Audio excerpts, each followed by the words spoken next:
যুক্তরাষ্ট্র বহু বছর ধরে ইরানের উপর কঠোর অর্থনৈতিক নিষেধাজ্ঞা আরোপ করে রেখেছে। তো আপনি কি জানেন, স্যাংশন এর মতো এই কৌশল নতুন কিছু নয়। ইসলামের ইতিহাসে এর একটি প্রাচীন ও হৃদয় বিদারক উদাহরণ রয়েছে, যা ঘটেছিল প্রায় 1400 বছর আগে। তখন নবী মুহাম্মদ সাল্লাল্লাহু আলাইহি সাল্লাম আল্লাহর একাত্মবাদের দাওয়াত দিচ্ছেন।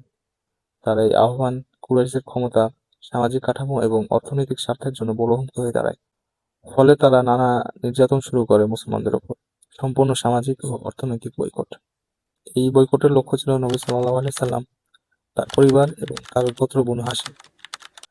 কুরাইশরা একটি চুক্তিপত্র তৈরি করে, সেখানে লেখা ছিল, এই গোত্রের সাথে কেউ কোনো প্রকার লেনদেন করবে না, কেউ তাদের কাছে কিছু বিক্রি করবে না, তাদের কাছ থেকে কিছু কিনবে না, কেউ তাদের সাথে বিয়ে শাদী করবে না, এমনকি সামাজিক যোগাযোগও সম্পূর্ণ বন্ধ থাকবে। এই নিষ্ঠুর চুক্তিপত্রটি তারা কাবা শরীফের ভিতরে ঝুলিয়ে রাখে। এরপর শুরু হয় এক কঠিন অধ্যায়। নবী সাল্লাল্লাহু আলাইহি সাল্লাম এবং বনু হাশিম আশ্রয় নেন একটি উপত্যকায়, যা ইতিহাসে শিবে আবি তালিব নামে পরিচিত। সেখানে শুরু হয় 3 বছর অবরুদ্ধ জীবন। ভাবুন তো, না আছে খাবারের নিশ্চয়তা, না আছে আয়ের উৎস।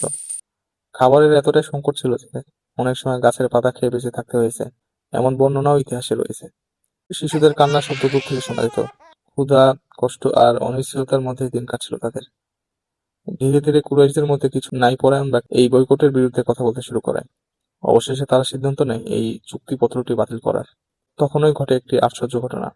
যখন কাবা থেকে সেই চুক্তিপত্রটি নামানো হয়, দেখা যায় ওই পোকা পুরো কাগজটি খেয়ে ফেলেছে।